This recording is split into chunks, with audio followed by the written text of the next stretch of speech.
Hello everyone, welcome back to our channel నివేనిత్వి cooking and vlogs. ముందుగా మీ అందరికీ కూడా నమస్కారం అండి. మనందరం కూడా మార్గశిర మాసంలో ప్రతి గురువారం కూడా పూజలు అనేవి చేసి ఆ అమ్మ ఆశీస్సులు అనేవి మనం పొంది అష్టైశ్వర్యాలన్నీ కూడా పొందుతున్నాము. అయితే ఇవాళ వీడియోలో మార్గశిర మాసం 3వ వారం నియమాలు, అలాగే నైవేద్యాలు ఇవన్నీ కూడా తెలుసుకుందాం.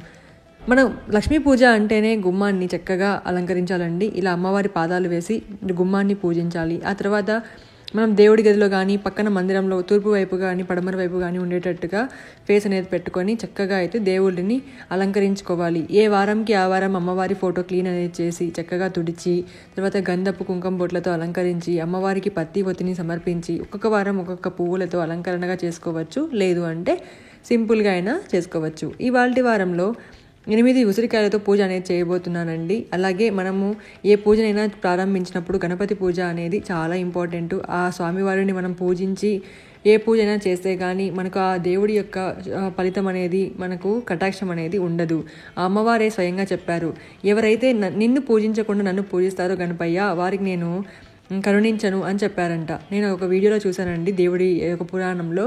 సో తప్పకుండా వినాయకుడికి పూజ చేయండి. ప్రతిసారి మనం పసుపు వినాయకుడిని పెట్టుకోలేం కాబట్టి ఇలా విగ్రహంనైనా కానీ ఫోటో ఫ్రేమ్ ఉంటే కూడా మనం పూజ అనేది చేసుకోవాలి. అధౌ గణపతి పూజస్య అని స్టార్ట్ చేయాలి. తర్వాత మనం ఎక్కడైతే పీఠం పెట్టాలనుకుంటున్నామో అక్కడ చక్కగా అలంకరించి ఎర్రటి వస్త్రాన్ని కానీ అలాగే పసుపు రంగు వస్త్రాన్ని కానీ పరిచి పూజ అనేది స్టార్ట్ చేసుకోవాలి. అమ్మవారికి నేను ముత్యాల హారం అనేది వేశాను. అలాగే అమ్మవారికి ఇరువైపులా 2 ఏనుగులు అనేవి పెడుతున్నాను. ఏనుగులు అనేవి అమ్మవారికి ప్రీతికరం. ఖచ్చితంగా మీరు ఫోటో ఫ్రేమ్స్లో చూస్తున్నట్లయితే కూడా ఏనుగులు అనేవి ఖచ్చితంగా అయితే ఉంటాయి కదండి. కాబట్టి ఏనుగులు అనేవి ఖచ్చితంగా పెట్టాలి. లేదు అంటే 2 వక్కలనైనా ఇటు సైడ్ అటు సైడ్ పెట్టండి. అలా అయితే మాత్రమే మన పూజకి ప్రతిఫలం అనేది ఉంటుంది. ఆ తర్వాత మంగళవారం కానీ శుక్రవారం పూట కానీ మనం కామాక్షి దీపం అయితే పెడతాం. కానీ గురువారం ఈ లక్ష్మీ పూజలో మాత్రం ఖచ్చితంగా కామాక్షి దీపాన్ని, ధనలక్ష్మి కుంచాన్ని పెట్టాలి. ఒకవేళ మీ దగ్గర ధనలక్ష్మి కొంచెం లేకపోతే కొత్త రాగి పాత్ర కానీ, అంటే సేరులాగా పావు అంటాం కదా, చటాకీ పావు, అది తెచ్చుకొని దాంట్లో బియ్యం అనేది పెట్టి దానిపైన పసుపులో ముంచిన వక్కను అనేది పెట్టాలి. మనము ఎవరికైనా ఆనవాయితీ ఉన్నా లేకపోయినా మాత్రం పెట్టాలి. మీకు ఆనవాయితీ తరబడాల ఏలి నుంచి తరతరాల నుంచి మీరు చేస్తున్నట్లయితే కలసం అనేది పెట్టుకొని చేయవచ్చు. లేదు అంటే చక్కగా సింపుల్గా పూజ చేసుకొని అమ్మవారి కృపా కటాక్షాలు అనేవి పొందవచ్చు. ఖచ్చితంగా ఈరోజు అమ్మవారి దగ్గర మనము చీరను కానీ లేకుంటే మంచి డ్రెస్సును కానీ వేసుకొని పూజ అనేది చేసుకోవాలి. మనం అమ్మవారికి పూజ అలంకరణ అంటే చాలా ఇష్టం కాబట్టి ఒక్కొక్క వారం ఒక్కొక్క విధంగా చేసినట్లయితే ఒక్కొక్క పూజలో ఒక్కొక్క మహత్యం అనేది, ఆ విలువలు అనేవి మనకి ఆ సంపూర్ణ ఫలితం అనేది వస్తుంది. మొదటి వారంలో కామాక్షి దీపాన్ని పెట్టుకోవడం, అలాగే కుబేర దీపాన్ని పెట్టుకోవడం, దాంతోపాటు సౌభాగ్య దీపం, ఉప్పు దీపం, లేకపోతే ఇలా ఉసిరికాయల దీపం. అమ్మవారికి మార్గశిర మాసంలో ఇలా ఉసిరికాయలతో దీపం పెడితే ఖచ్చితంగా బంగారు ఉసిరికాయలు కురిసేంత ధనం అనేది మనకు లభిస్తుందంట. ఈ వీడియో అనేది నేను సపరేట్గా కూడా పెట్టాను కదండి. ఎవరైనా చూడకపోతే నేను డిస్క్రిప్షన్లో లింక్ అనేది ఇస్తాను. ఎవరైనా చూడుంటే దీని గురించి నేను పూర్తిగా డీటెయిల్స్ అనేవి ఇచ్చాను. ఆ తర్వాత ధనలక్ష్మి కొంచెం ఎవరికైనా లేదు అనుకొని మీరు పెట్టాలి అనుకుంటే ఈ మాసంలో తెచ్చుకొని ఇలా గురువారం పూట అమ్మవారికి పూజ చేస్తే చాలా మంచిదండి. మంచి శుభ ఫలితాలు అనేవి ఉంటాయి. ఆ తర్వాత నైవేద్యం విషయానికి వస్తే 3వ వారం మనం పెట్టవలసిన నైవేద్యం అప్పాలు మరియు పరమాన్నం. ఈ 2 కూడా నెయ్యిలో వేయించినవే చేయాలి, కానీ ఎక్కడ కూడా నూనె అనేది వాడకూడదు. అలాగే నేను ఇక్కడ చూపిస్తున్న నైవేద్యం 2వ వారంది కాబట్టి మీకు నైవేద్యం అనేది ఇక్కడ వేరేగా ఉంటుంది. నేను చెప్తున్న వీడియో అనేది 3వ వారం కాబట్టి నైవేద్యం అనేది అప్పాలు మరియు పరమాన్నం అనేది పెట్టాలి. పరమాన్నం అంటే బియ్యం, బెల్లం, కొబ్బరి అలాగే నెయ్యితో కలిపిన పరమాన్నం. అలాగే అప్పాలు అంటే గోధుమ పిండి, చిరోటి రవ్వ వేసి చేస్తారండి. అంటే అతిరాసల్లాగా అంటారు కదా, అరిసెలు అలాగైతే చేస్తారు. ఇది అప్పాలు మనం నెయ్యిలో వేయించి మాత్రమే అమ్మవారికి పెట్టాలి. ఎన్ని నైవేద్యాలు పెట్టినా అమ్మవారి దగ్గర పాలు అనేది మాత్రం మిస్ అవ్వకండి. పాలల్లో చక్కెర లేదా కలకండ అనేది వేసి అమ్మవారి దగ్గర నైవేద్యంగా పెట్టి ఆ నైవేద్యం ఏదైనా పెట్టామనుకోండి, అవి మన ఇంట్లో వాళ్ళ మాత్రమే తీసుకోవాలి. ఇంటికి వచ్చిన ముత్తైదువులకు కానీ లేకపోతే వేరే వాళ్ళకి మాత్రం పంచిపెట్టకూడదు. ఈ ఒక్క పూజలో ఇది ఒక నియమం అండి. ఖచ్చితంగా అయితే మనం చేసుకోవాలి.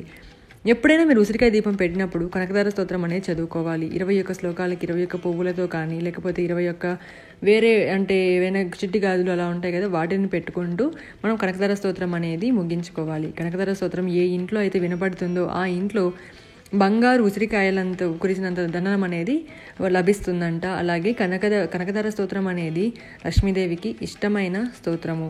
అలాగే ఎవరైనా కనకదార స్తోత్రం రాదు అనుకుంటే ఆడియో రూపంలో పెట్టుకొని ఆ శ్లోకం ఒక్కొక్కటి మనం వింటూ ఒక్కొక్క పువ్వుని దేవుడి దగ్గర పెట్టి 21 పువ్వులతో పూజ అనేది చేసుకుంటే చాలా మంచిది.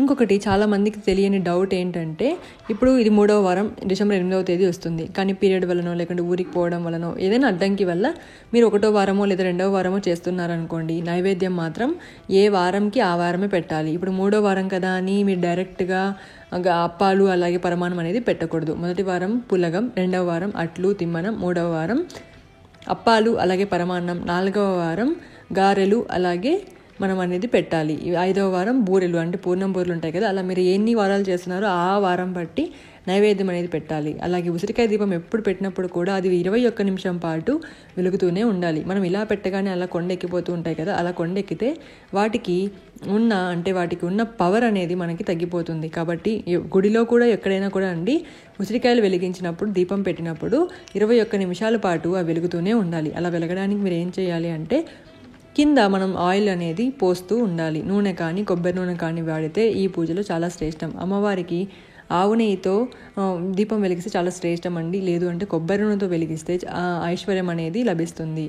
అలాగే అష్టోత్తరం అనేది కూడా ఒక్కొక్క వారం ఒక్కొక్క వస్తువులతో, అంటే ఒక వారం చిట్టి గాజులతో, ఇంకొక వారం తామర గింజలతో, లక్ష్మీ గవ్వలతో, గోమతి చక్రాలతో, గురువింద గింజలతో, ఇలా ఒక్కొక్క వారం ఒక్కొక్క కాసులతో, ఇలా ఒక్కొక్క వారం ఒక్కొక్కటి చెప్పుకుంటే అన్ని రకాలుగా చేసినట్లు ఉంటుంది. మనకు కూడా ఒక తృప్తి అనేది ఉంటుంది. ఇలా పూజ చేసినప్పుడు అమ్మవారు వస్తుందా, మన కరుణిస్తుందా అన్న విషయం పక్కన పెడితే, ఈ పూజ చేసినంతసేపు కూడా, ఇలా దీపాలు వెలుగుతున్నంతసేపు కూడా మన మైండ్లో కానీ మనసులో కానీ చాలా అంటే చాలా ప్లెజెంట్ అనుభూతి అయితే ఉంటుంది. అలాగే పాజిటివ్ ఎనర్జీ అనేది వస్తుంది. ఇంట్లో మనము ఇలా పూజ చేసిన తర్వాత ధూపం అనేది వేయడం వల్ల, ముఖ్యంగా దశాంగం పౌడర్ అంటారు కదండి, దాంతో కానీ అలా ధూపం వేయడం వల్ల చాలా మంచిది.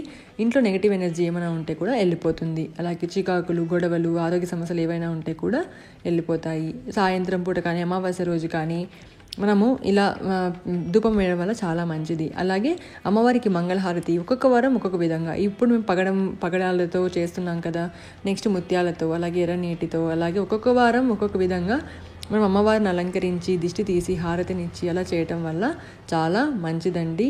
మనం దీపం కొండెక్కకుండా చూసుకోవాలి.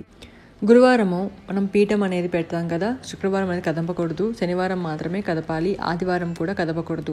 శనివారం ఉదయం మళ్ళీ దేవుడి దగ్గర దీపారాధన చేసి మళ్ళీ దీపం అనేది కొండెక్కిన తర్వాత మనం పీఠం అనేది కదపాలి. తర్వాత మనం శుక్రవారం రోజు మన ఇంట్లో అమ్మవారు ఉంటారు కదండి, మళ్ళీ చక్కగా పువ్వులను మార్చి, లేకుంటే అదే పువ్వులు వేరేగా ఏదైనా వాడిపోయి ఉన్న అలా పువ్వులను మార్చి పూజ అనేది చేసుకోవాలి. మనం దీపం అనేది పెట్టకుండా ఉండకూడదు. అలాగే ఉదయం సాయంత్రం వేళ గడపలకి తప్పకుండా హారతి అనేది ఇవ్వాలండి. గడప అంటేనే లక్ష్మీదేవి కదా, కాబట్టి తప్పకుండా గడప పూజ అనేది చేసుకొని తర్వాత దీపారాధన అనేది మనం ఇంట్లో అనేది స్టార్ట్ చేయాలి. ముందు కూడా మనం పూజ అనేది గడప దగ్గర చేసిన తర్వాతనే పూజ అనేది చేసుకోవాలి. ఇది కదండి ఇవాళ వీడియో.